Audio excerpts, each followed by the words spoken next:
সাবেক মন্ত্রী ও সংসদ সদস্য ডাক্তার মুরাদ হাসানের নামের সঙ্গে জড়িয়ে রয়েছে নানা অপকর্ম ও বিতর্ক।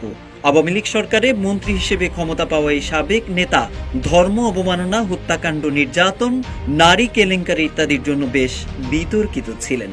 বিরোধী দলীয় নেতাদের প্রতি কুরুচিপূর্ণ মন্তব্য, নারীদের প্রতি অপমানজনক আচরণ এবং ক্ষমতার অপব্যবহার ছিল তার মূল বৈশিষ্ট্য।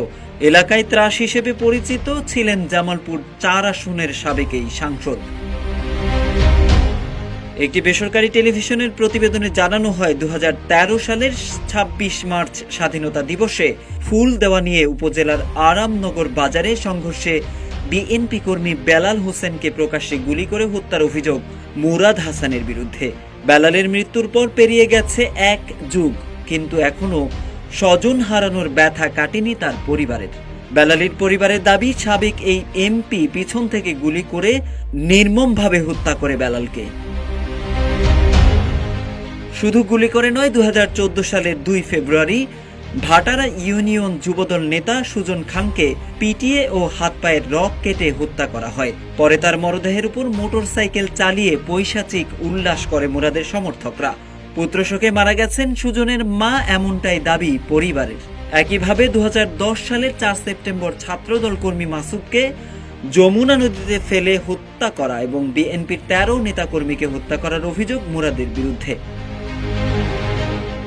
প্রতিবেদনে জানানো হয়, ২০০৮ সালে সংসদ সদস্য নির্বাচিত হওয়ার পর মুরাদ হাসান বেপরোয়া হয়ে ওঠেন।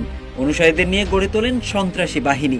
বালু ব্যবসা, গরুর হাট নিয়ন্ত্রণ, সরকারি প্রকল্প বরাদ্দে অনিয়ম, জমি দখল, মাদক ব্যবসা ও সিন্ডিকেট নিয়ন্ত্রণ সহ অপরাধ জগতের এমন কিছু নেই যার সঙ্গে যুক্ত ছিলেন না বিকৃত চরিত্রের মুরাদ হাসান।